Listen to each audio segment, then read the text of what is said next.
வணக்கம். நான் doctor S Jayaraman, நுரையீரல் சிறப்பு மருத்துவர், Sri Jayam chest and sleep clinic, Aminjikarai, Chennai. I am a consultant working in MGM Healthcare, Apollo First Band Hospital and Billroth Hospitals. I am a specialist in sleep medicine, that is sleep disorder breathing, and interventional pulmonology, that is doing bronchoscopy and thoracoscopy for diagnostic and therapeutic purposes. Today we are going to see the topic insomnia, தூக்கமின்மை.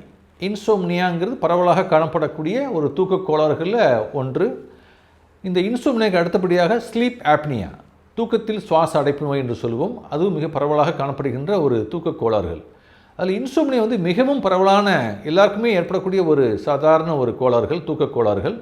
தூக்கமின்மை அப்படிங்கிறது பார்த்திங்கன்னா டெம்பரரியாகவே நம்ம தூக்கமின்மை இருக்கும். சில பேருக்கு நாள்பட்ட க்ரானிக் இன்சோம்னியான்னு சொல்லுவோம்.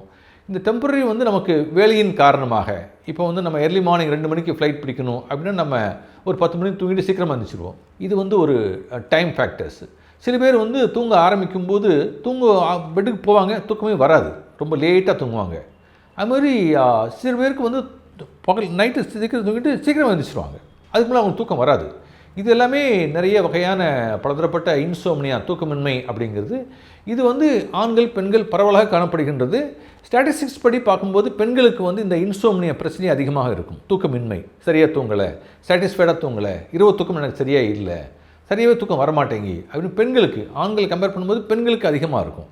இந்த இன்சோம்னியா பிரச்சனை உள்ளவங்களுக்கு நம்ம இன்னொரு முக்கியமான ஒரு இணை நோய்கள், அதாவது ஸ்லீப் ஆப்னியா, நம்ம யூஸ்வலாக கொமிசா அப்படிமோ, combined or comorbid insomnia and sleep ஆப்னியான்னு சொல்லுவோம். ஸ்லீப் ஆப்னியா தூக்க கோளாறுகள். இந்த தூக்கத்தில் சுவாச அடைப்பின் காரணமாக சில பேருக்கு படுத்த தூக்கம் வராது, மூச்சடைக்கிற மாதிரி இருக்கும். அது ஒரு வகையான ஒரு ஃபீனோடைப் ஆஃப் ஒரு ஸ்லீப் ஆப்னியா அப்படிமோ, தூக்கமின்மை, தூக்க கோளாறுகள், தூக்கத்தில் சுவாச அடைப்பு நோயின் காரணமாக தூக்கமின்மை. தூக்கமின்மை பிரச்சனைக்கு நிறைய பல்வேறு வகையான காரணங்கள் இருக்குது. உடல் ரீதியான ஒரு காரணங்கள், மன ரீதியான காரணங்கள், நோய்கள்னால காரணங்கள், மன உளைச்சல்னால, ஸ்ட்ரெஸ்னால், வேலை பளுவின் காரணமாக, இப்படி பல்வேறு வகையான அதுக்கு நம்ம காரணங்கள் உள்ளது. காரணங்களை கண்டுபிடித்து நாம் சிகிச்சை அளிக்க வேண்டும்.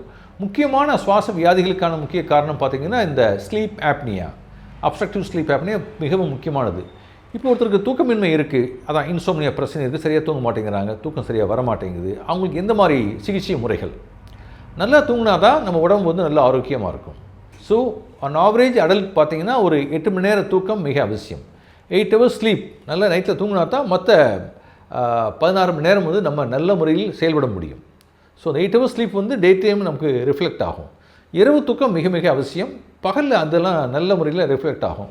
இப்போ நமக்கு ட்ரீட்மெண்ட் பார்க்கும்போது சரியாக தூக்கம் வரலைன்னா அவங்களுக்கு பார்த்திங்கன்னா காக்னிட்டிவ் பிஹேவியர் தெரப்பி, அது மிக முக்கியமான ஒன்று. அது ஸ்லீப் ஹைஜீன் அப்படி சொல்லுவோம்.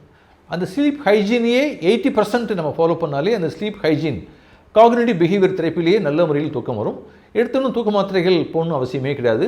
நோய்க்கான காரணங்கள் கண்டுபிடித்து நம்ம சிகிச்சை அளிக்க வேண்டும். இப்போ ஒருத்தருக்கு ஆஸ்மா இருக்குது, நைட்டில் அடிக்கடி மூச்சு வாங்குது, சரியாக தூக்கம் வரலைன்னா ஆஸ்மாவை நம்ம கட்டுப்படுத்த வேண்டும். இப்போ ஸ்லீப் ஆப்னியா இருக்குது, கொரட்டை வியாதி, சுவாச அடைப்பு நோய் இருக்குது, அவங்களுக்கு நமக்கு ஸ்லீப் ஆப்னியா இருந்ததுன்னா அவங்களுக்கு சிபேப் இல்லைன்னா ஓரல் டிவைசஸ் அவங்களுக்கு பண்ணியாச்சுன்னா தூக்கம் நல்லா வரும். ஸோ காரணங்களை கண்டுபிடித்து நம்ம சிகிச்சை அளிக்க வேண்டும். இந்த இன்சோம்னியா பிரச்சனை பெண்களுக்கு அதிக அளவில் காணப்படும். ட்ரீட்மெண்ட் அனைவருக்குமே எளிதான முறைகள் உள்ளது. நல்ல தூக்கம் மிக அவசியமான ஒன்று. அப்போ தான் உடல் நல்ல முறையில் இயங்கும். ஆகவே இந்த இன்சோம்னியா, தூக்கமின்மை மற்றும் இந்த தூக்க கோளாறுகள் முக்கியமான ஒன்று. தூக்கத்தில் சுவாச அடைப்பு, இந்த இன்சோம்னியா ரெண்டுமே சேர்ந்து சில பேருக்கு இருக்கும். பெண்களுக்கு இந்த தூக்கமின்மை பிரச்சனையை அதிக அளவில் நாங்கள் பார்க்குறோம். அதனால் தூக்கமின்மை யாருக்கெல்லாம் இருக்கோ, யாருக்கெல்லாம் அவங்களுக்கு அந்த இன்சோம்னியா பிரச்சனை மற்றும் ஸ்லீப் ஆப்னியா இருக்கோ, அவங்களாம் மருத்துவரை அணுகி ஆலோசனை பெற வேண்டும். ஓவர் த கவுண்டரில் போய் நம்ம ஃபார்மசியில் மருந்தெல்லாம் வாங்கி சாப்பிடக்கூடாது. தூக்க மாத்திரைகள் தீர்வு கிடையாது. ஆகவே மருத்துவரை அணுகி ஆலோசனை பெறுமாறு நான் கேட்டுக்கொள்கிறேன். நன்றி, வணக்கம்.